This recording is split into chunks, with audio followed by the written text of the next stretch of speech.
हाँ तो बच्चों, इससे पहले अपन ने एलसीएम और एचसीएफ से संबंधित बहुत सारे उदाहरणों को सॉल्व किया था। अपन आज इनके अभ्यास प्रश्नों को हल करने की कोशिश करते हैं।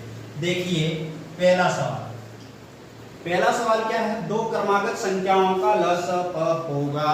पहले अपन देखते हैं क्रमागत संख्याओं का लसप क्या होता है।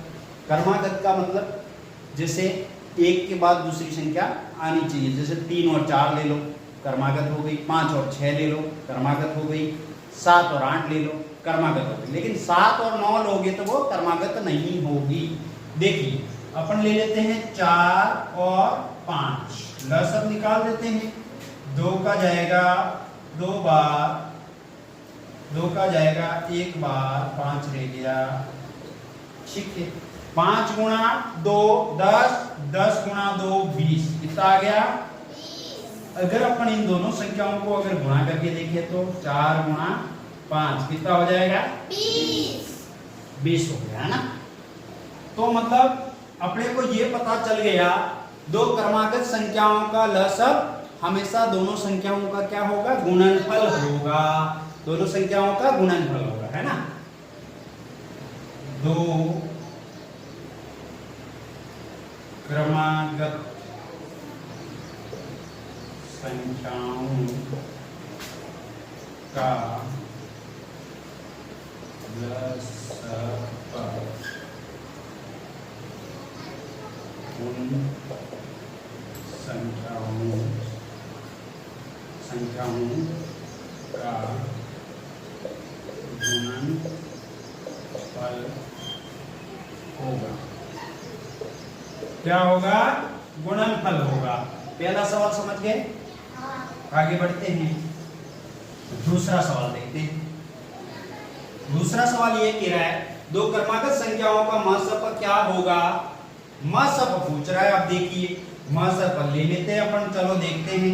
मैंने ले लिया 2 और 3 को ले लिया, दोनों क्रमागत है कि नहीं है, लेकिन इनको मसप में अलग अलग निकालते हैं। पहले 2 और 3 ले लो, 2 का निकालो 2 बार गया, 2 का 1 बार गया, 3 का ही जाएगा 1 बार गया। मतलब कोई सी भी क्रमागत संख्या ले लो 2, तो उनका मसप हमेशा क्या होगा? 1 होगा। ये याद रखना है तुम्हें। तो मैं लिख देता हूं 2 क्रमागत संख्याओं का मसप 1 होता है। दो क्रमागत संख्याओं का मसप 1 होता है ना। अब आगे देखो, तीसरा सवाल देखते हैं। दो संख्याओं का गुणनफल 180 है। यदि संख्याओं का मसप 3 हो तो संख्याओं का लसप क्या होगा? देखते हैं अपन। तुम्हें एक उदाहरण बता रखा था ना मैंने, क्या बताया था? देखिए लसप गुणा मसप बराबर पहली संख्या गुणा दूसरी संख्या। ठीक है, देखिए ये क्या लिखा है? पहली संख्या है ना, शॉर्ट लिख दिया मैंने, समझ लेना। देखिए अपने को क्या दे रखा है? दो संख्याओं का गुणनफल। अपने को अलग अलग संख्या देता तो दोनों का गुणा करना पड़ता, लेकिन इसने गुणनफल ही दे दिया तो अपने लिए हो गया आसान। 180 दे दिया। उनका मसप क्या कह रहा है? 3 है। तो बताइए लसप क्या होगा? माना कि लसप क्या है? x है। अपन x की वैल्यू भी निकालते हैं। देखिए x बराबर 3 गुणे में है तो कहां जाएगा? भाग में। हमेशा ये याद रखना, 180 बटे 3। अपना उत्तर आ जाएगा 60। कितना आ जाएगा? 3 के पारे से ये 1 बार और ये 6 बार घटा था, इसलिए 60। तीसरा उदाहरण समझ में आ गया? चलो आगे बढ़ते हैं, चौथा सवाल देखते हैं क्या कहता है। मुकेश के पास कांच की गोलियां हैं, वह उनको 25, 30, 40 की डेलियों में अलग अलग रख सकता है। मुकेश के पास कम से कम कितनी गोलियां हैं? देखो सवाल क्या पूछ रहा है? कम से कम पूछ रहा है। कम से कम, न्यूनतम, छोटी से छोटी संख्या। अगर ऐसा जहां भी पूछे वहां अपने को एलसीएम लेना है, लसप लेना है। क्या लेना है? लसप।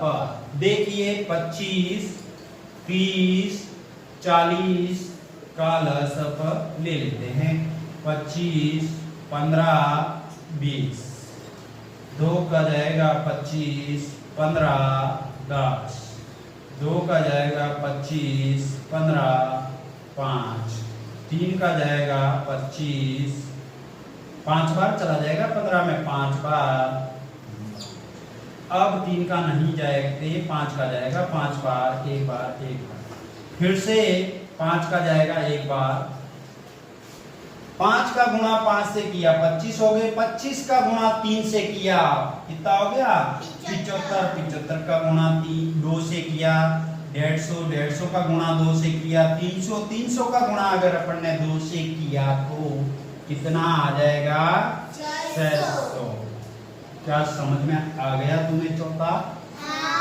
ओके, आगे बढ़ते हैं 5वें सवाल की ओर। देखिए 5वां सवाल ये कह रहा है कि किसी विद्यालय के सभी विद्यार्थी पंक्तियों में इस प्रकार खड़े किए जा सकते हैं कि प्रत्येक पंक्ति में 5 9 अथवा 10 विद्यार्थी हो। विद्यालय में विद्यार्थियों की न्यूनतम संख्या क्या पूछ रहा है? ये न्यूनतम संख्या। न्यूनतम का मतलब कम संख्या, छोटी संख्या। चलिए छोटा पूछा है तो अपन इसका क्या निकालेंगे? लसप, एलसीएम निकालेंगे। क्या निकालेंगे? एलसीएम। चलो निकाल लेते हैं। 2 का लगाएंगे पहले बार, नहीं जाएगा नहीं जाएगा, 5 बार जाएगा। अब लगाएंगे 3 का, 3 बार गया। फिर से 3 का लग जाएगा, 3 कीजिए इसको, 3 का लग गया एक बार। अब लगेगा 5 का। देखो 5 गुणा 3 करो, 5 एकम 5, 5 दूनी 10, 5 तिये 15, 15 एकम 15, 15 दू 30, 15 तिये 45। 45 को 2 से गुणा करो तो अपना उत्तर आ जाएगा 90। समझ गए 5वां सवाल? चलो इससे आगे देखते हैं अपन 6ठे सवाल की ओर।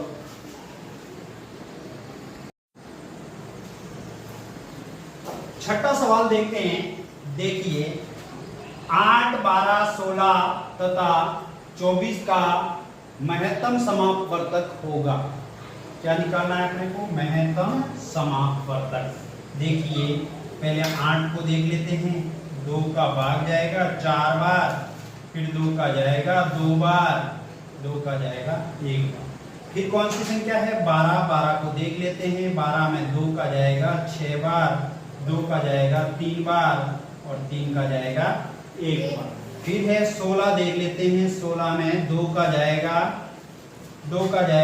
8 बार, 2 का जाएगा 4 बार, 2 का जाएगा 2 बार, 2 का जाएगा 1 बार। आगे है अपने पास 24।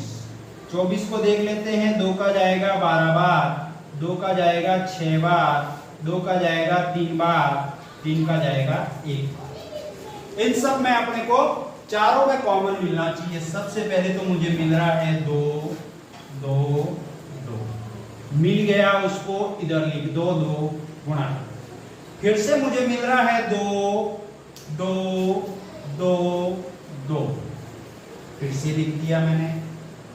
एक बार और 2 यहाँ है लेकिन इसमें नहीं है, इसमें है, इसमें है, 3 इन दोनों में है, इसमें नहीं है। तो अपना उत्तर क्या आ जाएगा? 4। कितना आ जाएगा? 4। मासप कितना हो गया? 4। मासप, ठीक है, महत्तम समापवर्तक। छठा सवाल समझ में आ गया? आगे बढ़ते हैं, 7वां सवाल देखते हैं।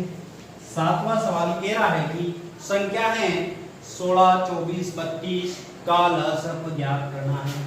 तो अपन लसप साथ में निकालते हैं ना। देखिए 16 24 और 32 कैसे निकालेंगे? 2 का लगा दो, 8 बार गया, 12 बार गया, 16 बार गया। 2 का लगा दो, 4 बार गया, 6 बार गया, 8 बार गया। 2 का लगा दो, 2 बार गया, 3 बार गया, 4 बार गया। 2 का लगा दो, 1 बार गया, 3 बार गया, 2 बार गया। 2 का लगा दो, 1 बार और ये 3 का 3 रह गया। और 3 का लगा दो, देखिए अब इनको गुणा करके देख लेते हैं। 3 गुणा 2 6, 6 गुणा 2 12, 12 गुणा 2 24, 24 गुणा 2 48, 48 गुणा 2 96। कितना उत्तर आ जाएगा अपना? 96 आंसर आ जाएगा। गुणा करके देख सकते हो, बिल्कुल सही है ना। चलो आगे देखते हैं 8वां सवाल। 8वां सवाल देखिए, 3 अंकों की वह छोटी से छोटी संख्या जिसमें 12, 18, 24 का पूरा पूरा भाग चला जाए क्या होगी? देख लेते हैं अभी क्या होगी वह संख्या। छोटी से छोटी पूछ रहा है तो मतलब अपने को लघुत्तम लेना है। 12, 18 और 24 देखिए निकाल लेते हैं। 2 का लगेगा पहले तो 6 बार, फिर लगेगा 9 बार, फिर 12 बार, फिर से 2 का लगेगा 3 बार, 9 6, 2 का लगेगा 3 बार, अब लग जाएगा 3 का 1 बार, 3 बार, 1 बार, फिर से लगेगा 3 का। अब देखिए युग्म मिलाने, इनके युग्म जोड़े में मतलब ये एक मिल गया अपने को 2 गुणा 2 यानी 4। अब इसका नहीं है तो इसका अपन जोड़ा बना लेंगे। फिर से हो गया 4 और ये दोनों युग्म में है तो ये हो गए 9। गुणा कर लो तीनों को तो 144 अपना उत्तर आ जाएगा। तुम गुणा करके देख सकते हो। अब देखिए 9वां सवाल देखते हैं। समझ में आ गया ये सवाल? 9वां देखते हैं। 2 संख्याओं का लसक 96 और मसब 8 है। यदि एक संख्या 24 हो तो दूसरी संख्या क्या है? इसके लिए मैंने तुम्हें एक सूत्र बताया था, देखिए इसको अच्छे से याद करने। लसप गुणा मसप बराबर पहली संख्या गुणा दूसरी संख्या। समझना इसको अपन कैसे जमाते हैं। देखो 2 संख्याओं का लसब कितना बता रहा है? 96। चलो मैंने लिख दिया 96 गुणा मसब बता रहा है 8, लिख दिया बराबर पहली संख्या 24 है गुणा दूसरी संख्या कुछ नहीं तो x मान लिया। अपने को x का पता करना है तो देखिए पक्षांतरण होगा, गुणा कहाँ चला जाएगा? भाग में चला जाएगा ना। x का मान पता चल जाएगा अपने को 96 गुणा 8/24। 24 8 के पहाड़े से कितनी बार कट जाएगा? 3 बार। ठीक है, 3 के पहाड़े से ये 1 बार कट गया, 9 3 बार कट गया, 3 बार कट गया और 6 2 बार कट गया। तो अपने पास दूसरी संख्या आ जाएगी 32। दूसरी संख्या क्या आ जाएगी? 32। समझ में आ गया ये? चलो देखते हैं आगे 10वां सवाल देखते हैं।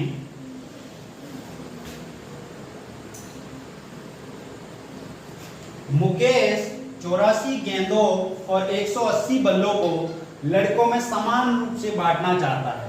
लड़कों की बड़ी से बड़ी संख्या जो कि इन चीजों को प्राप्त करेगी क्या हो? बड़ी से बड़ी संख्या पूछ रहा है। मुकेश बांटना चाह रहा है, 84 गेंदे हैं उसके पास और 180 बल्ले हैं, वो सभी को समान रूप से देना चाह रहा है। तो बड़ी से बड़ी संख्या लड़कों की क्या होगी? बड़ी से बड़ी पूछ रहा है तो मतलब अपने को HCF ज्ञात करना है। देखते हैं अपन HCF ज्ञात करते हैं। 84 2 का जाएगा 4 बार, 2 बार, 2 का जाएगा 2 बार, 1 बार, 3 का जाएगा 7 बार और 7 का जाएगा 1 बार। 180 में 2 का जाएगा 90 बार, 2 का जाएगा 45 बार, 3 का जाएगा 15 बार, 3 का जाएगा 5 बार, 5 का जाएगा 1 बार। अब देखो मसत में अपन कॉमन ढूंढते हैं, क्या ढूंढते हैं? कॉमन। कॉमन देखिए, एक तो यहाँ है 2, मैंने ले लिया, फिर से 2 मुझे मिला, ये भी ले लिया, फिर से मुझे 3 दोनों में दिख गया, ये भी ले लिया। इसके अलावा कोई संख्या दोनों में नहीं मिल रही। 3 गुणा 2 कितना हो गया? 6। 6 गुणा 2 कितना हो गया? 12। तो अपना उत्तर कितना आ गया? 12 आ गया। तो आज के 10 प्रश्न तुम्हें समझ में आ गए अच्छे से? चलिए ऐसे ही 10 प्रश्न अभ्यास के लिए अपन अगली क्लास में और करेंगे।